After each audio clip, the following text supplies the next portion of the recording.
नमस्कार, आज तक न्यूज प्रयागराज में आपका स्वागत है और मैं हूं आपके साथ मोनी। आइए रुक करते हैं आज के कुछ खास खबरों पर। एक फीट जमीन के लिए पड़ोसियों ने पिता के सामने ही बेटे की गोलियों से भून कर मौत के घाट उतार दिया। जी हां, हम आपको बता दें कि पट्टी तहसील अंतर्गत महोखरी गांव निवासी ओम कैलाश दुबे अपनी जमीन में साफ सफाई कर रहे थे। दबंग पड़ोसी रविंद्र दुबे, अविनाश दुबे, अस्मिता देवी आदि मिलकर बंदूक और तमंचे से पिता के सामने ही बेटा अमन दुबे को गोलियों से भूनकर मार डाला।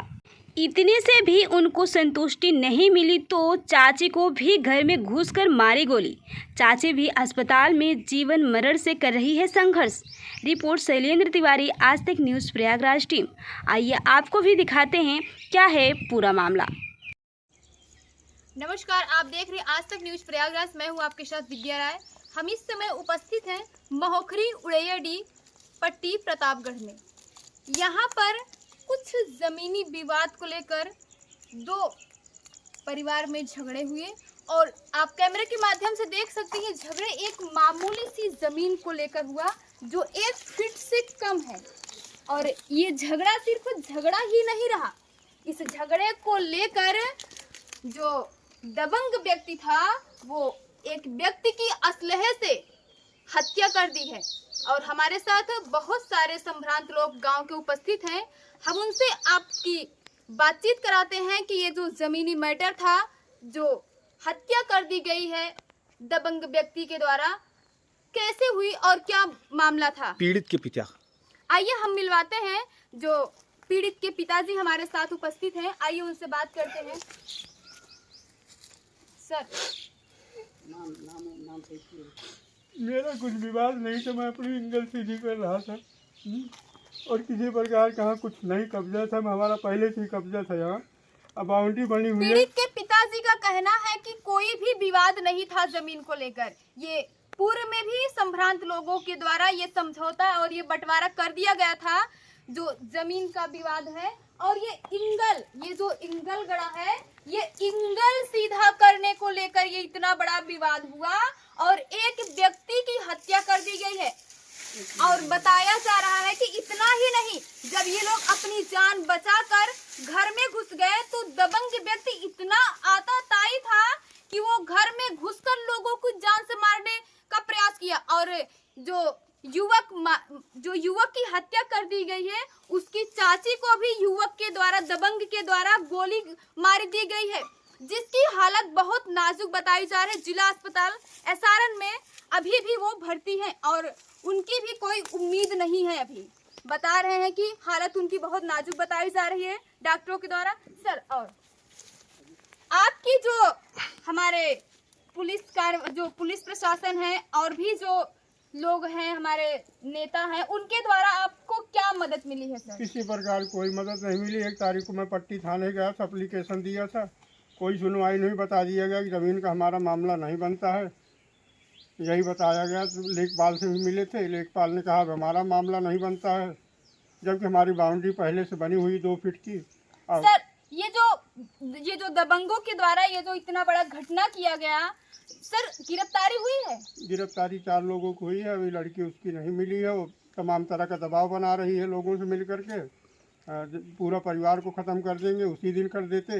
अब जो बचे हैं ये भी ख़त्म हो जाएंगे, ज़मीन भी नहीं पाएंगे। सर, कहना है पीड़ित के पिताजी का कहना है कि जो लड़की की अभी गिरफ्तारी नहीं हुई है वो दबाव दे रही है, सुलह समझौता कराने का दबाव दे रही है और दबाव बना रही इन लोगों के ऊपर कि सुलह समझौता कर लो, नहीं तो पूरे परिवार से खत्म हो जाओगे और जमीन भी नहीं मिलेगी। सर, ये जो हमारे ब्राह्मण समाज के और भी समाज के जो नेता हैं, उनके तरफ से आपको क्या मदद मिली है सर? अभी किसी प्रकार कोई मदद नहीं। मोती सिंह जी आए थे, हाँ, बताए थे एसडीएम साहब से बात करेंगे, टीम गठित कराएंगे, आपकी ज़मीन चारों दिशा से फाइनल कराएंगे। अभी तक कुछ हमको जानकारी नहीं मिली है एसडीएम साहब की तरफ से।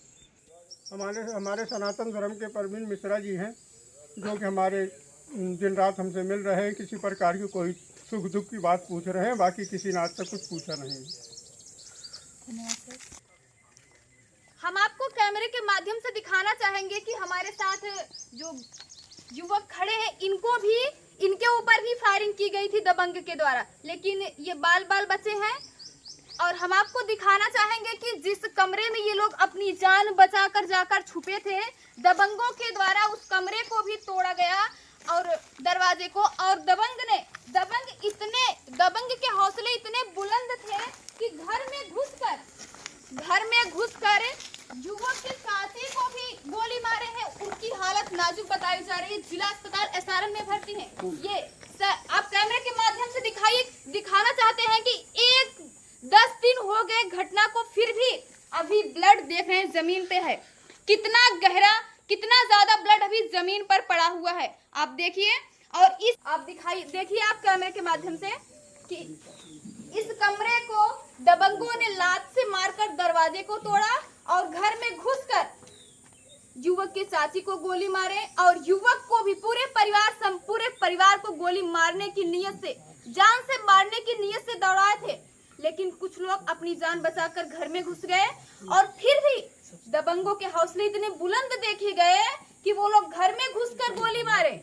आप देख सकते हैं कितने शातिर तरीके से दबंगों के हौसले कितने बुलंद थे। आप देख सकते हैं कैमरे के माध्यम से। देखिए ये कितनी दूर तक अभी भी ब्लड जमीन पर पड़ा हुआ है। देख सकते हैं कैमरे के माध्यम से कि जब युवक को गोली मारी गई थी, जब युवक को ले जाया गया, तो देख रहे हैं आप जमीन पर कैसे ब्लड गिरा है। आज 10 दिन हो गए, फिर भी ब्लड का निशान अभी हटा नहीं है जमीन से। आप देख रहे हैं कितनी दूर तक ब्लड पूरे जमीन पर फैला हुआ है।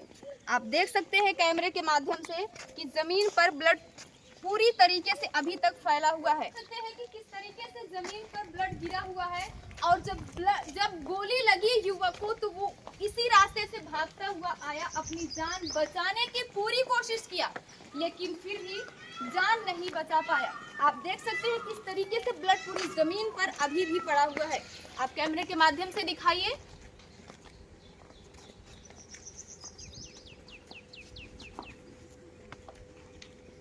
इतनी शर्मनाक यहाँ पर हुई है, फिर भी यहाँ पर उपस्थित और पीड़ित के पिताजी का कहना है कि पुलिस प्रशासन और भी कोई किसी भी प्रकार की कोई मदद उनकी नहीं हो रही है। गिरफ्तारी भी अभी 4 लोगों की हुई है और अभी एक युवती फरार है। जो फरार है वो तमाम तरीके की दबाव भी बना रही है कि आप लोग सुलह समझौता करा लीजिए, नहीं तो पूरे परिवार से हाथ धो बैठेंगे।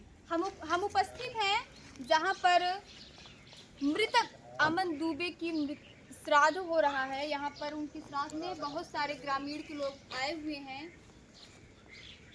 हम उनसे बात करना चाहेंगे कि जो हमारे साथ एक दादाजी उपस्थित हैं, हम उनसे बात करना चाहेंगे कि जो अमन दुबे की मृत्यु हुई उनके पिताजी के सामने हुई, और एक पिता के लिए सबसे दुखद घटना होती है उसके पिता के सामने बेटे की मृत्यु होना, और पिताजी के साथ निर्मम हत्या हुई। दादाजी आप क्या कहना चाह रहे हैं? आप उनके श्राद्ध में भी उपस्थित हुए हैं।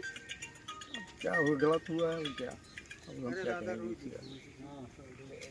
यहाँ इस गांव के प्रधान, हम उनसे जानना चाहेंगे कि जो अमन दुबे की मृत्यु हुई और उनके श्राद्ध में भी लोग आए, क्या कर दी गई है एक दबंग व्यक्तियों के द्वारा। सर आप क्या कहना चाहेंगे? सर बहुत गलत हुआ इनके साथ।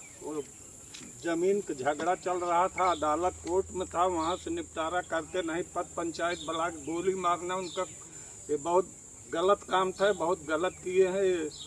अगर ऐसे सब समाज में चलता रहेगा तो फिर कैसे लोग रहेंगे? सर बहुत कम ही उम्र में अमन दुबे की हत्या कर दी गई, बेटे की तड़प कर जान निकल रही है। सर ये तो बहुत ही गलत हुआ और बहुत अन्याय हुआ है। और जो गिरफ्तारी नहीं हुई है वो लोग भी धमकियां दे रहे हैं। सर क्या कहना चाह रहे हैं? अब हम कौन धमकी दे रहा है तो हमको नहीं पता, लेकिन यह इनके साथ बहुत अन्याय हुआ है। तो हम कहें भाई एक थोड़ी जमीन के लिए बंदूक चलाकर सबको गोली मार देना ये सब अच्छी बात है। अगर ऐसे व्यक्ति अगर समाज में रहेंगे, ऐसे हत्यारे, तो समाज में क्या संदेश जाएगा? बहुत गलत संदेश जाएगा। सब यही जो ताकतवर रहेगा ऐसे करेगा, पैसे के बल पे।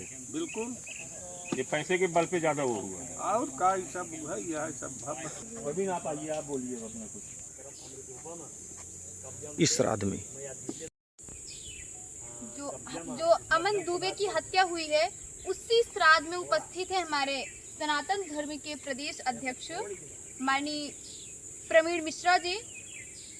सर ये जो हत्या हुई है अमन दुबे की, इसके लिए सर आप क्या कहना चाह रहे हैं? ये जो हत्या हुई है बहुत ही निंदनीय है और इस पर कठोर से कठोर कार्रवाई होनी चाहिए। जिस दिन से ये हत्या हुई उस दिन से लगातार पीड़ित परिवार के साथ हम हैं, हर जगह न्याय के लिए दौड़ रहे हैं, बात कर रहे हैं, अधिकारियों से बात चल रही है। 4 गिरफ्तारी हुई है, 1 गिरफ्तारी अभी नहीं हुई है, उसके लिए भी प्रशासन पे बराबर दबाव बनाया जा रहा है, जल्द से जल्द गिरफ्तारी करें। और जो समाज में भय व्याप्त है इसके लिए इनके खिलाफ कठोर से कठोर इतनी कठोर कार्रवाई हो कि ताकि समाज में ऐसी घटना दोबारा नकारित हो सके। सर जो पीड़ित परिवार है, पीड़ित परिवार के द्वारा बताया गया कि अभी तक उनको किसी भी प्रकार का न्याय नहीं मिला है, ना ही पुलिस प्रशासन द्वारा, ना ही नेताओं द्वारा। तो सर क्या आप पीड़ित परिवार को न्याय दिलाने में क्या मदद करेंगे सर? पीड़ित परिवार के साथ हम बराबर लगे हुए हैं और कंधे से कंधा मिला के पीड़ित परिवार को न्याय दिलाने के लिए हम हर हद तक जाने के लिए तैयार हैं। अगर गिरफ्तारी जल्द से जल्द नहीं होती तो मैं उग्र आंदोलन को भी बात दूंगा। इसको शासन प्रशासन दोनों कान खोल कर सुन लें कि बहुत जल्दी गिरफ्तारी कराए और हमारे सब्र का बांध न टूट नहीं पाए। सर कह रहे हैं कि जो भी पीड़ित परिवार के साथ अन्याय हुआ है, जो पीड़ित परिवार को पुलिस प्रशासन द्वारा जो मदद नहीं मिलनी है, इनका कहना है कि हम उनको मदद दिलाने का पूरा प्रयास करेंगे।